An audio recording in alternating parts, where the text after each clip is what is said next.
Hi guys, thanks for tuning in to another video episode on ForgottenWeapons.com. I'm here today at Simpson Limited in Galesburg, Illinois, and I'm taking a look at a couple of very interesting Swiss sniper rifles. Now, these are very uncommon rifles to see. They're based on the Swiss K31, and they are the K31/42 and the K31/43. The Swiss were looking for a way to have a useful sniper rifle with optics during World War II, and they experimented with these, and it wasn't really all that successful of an experimentation.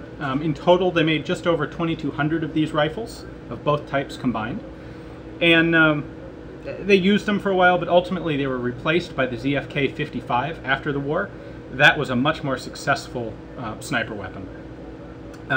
One of the main concerns that the Swiss had when they were developing these was the profile, the height above ground that a shooter would have to expose himself to when shooting.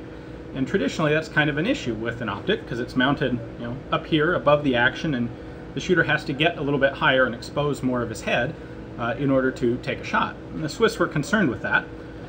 What they ended up doing was rather unique.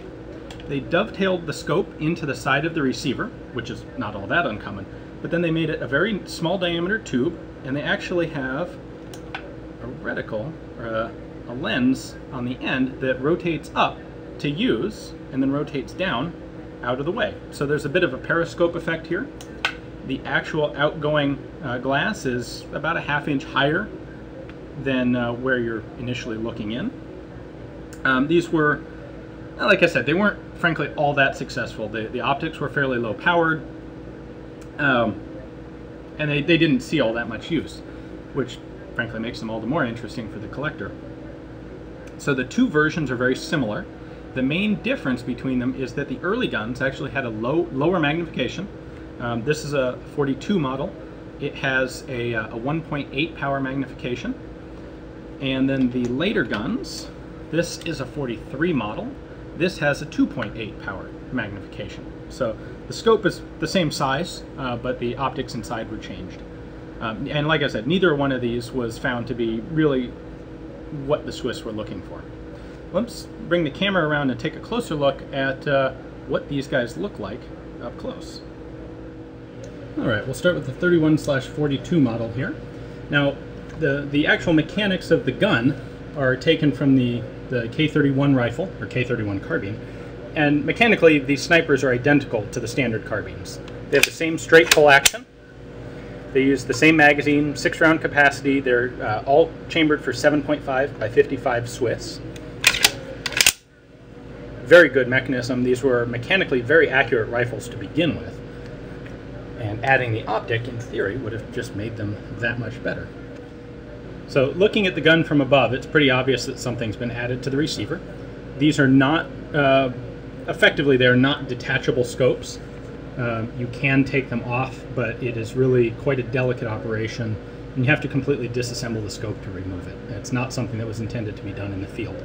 In addition, there are no external adjustments for windage. That was something that was done by the armorer at the factory and not intended to be field adjustable.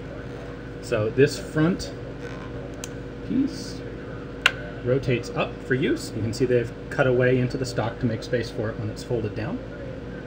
And then one of the interesting things here is this slider, which looks very much like the rear sight, the rear iron sight. This slider adjusts the elevation. It's basically a bullet drop compensator for the optic. You push in the button, slide it to the range that you would like, and that changes the sighting position of your optic. You can see on this side that when you adjust that leaf, it's adjusting a mechanism inside the scope body. Now externally, the 1943 model here looks pretty much identical. In fact, the scope diameter is the same. It is now, like I said, a 2.8 power scope, but you can't tell that from the outside. The one real distinguishing change is that the elevation on the scope, the elevation adjustment, on the later guns only goes out to 700 meters, which is a little bit funny at first glance, given that it was actually a greater magnification scope, 2.8 instead of 1.8. and yet they reduced the effective range by 300 meters. I don't have any documentation on it, but I suspect that was kind of a recognition of simply of reality, that a very small scope like this simply wasn't, as a practical matter, effective out to 1,000 meters with only 1.8 power magnification, and that 2.8 out to 700 meters is much more likely to be reasonable. Alright, these scopes have a very short eye relief, and I can't get my camera in quite close enough to show you a video picture. So I've got a photograph here instead that'll show you the reticle. It was a chevron with a pair of horizontal lines, so a pretty simple reticle, which was kind of standard at the time. So there really isn't a whole lot more to say about these rifles. Since Switzerland didn't see any active combat during the Second World War, these were never used in anger. They don't have a combat record that we can look at or assess. But they are a very cool and very unusual sniper from the World War II era. It would definitely be a cool addition to any collection of, frankly, either Swiss rifles or of World War II sniper rifles. Simpson, of course, is a firearms dealer. They're not a museum. So these two rifles are both available for sale, as are several other K31 or K31 42s and 43s in their stock right now. They tend to hover around the $4,000 mark, so kind of in line with most other World War II sniper variants. And of course, if you'd like one, you can take a look at all the ones they have in stock at simpsonltd.com, or you can just give them a call and ask. So thanks for watching, guys. I hope you enjoyed the video. A chance to take a look at a couple of unusual and very cool sniper rifles. Tune back into ForgottenWeapons.com for more World War II snipers.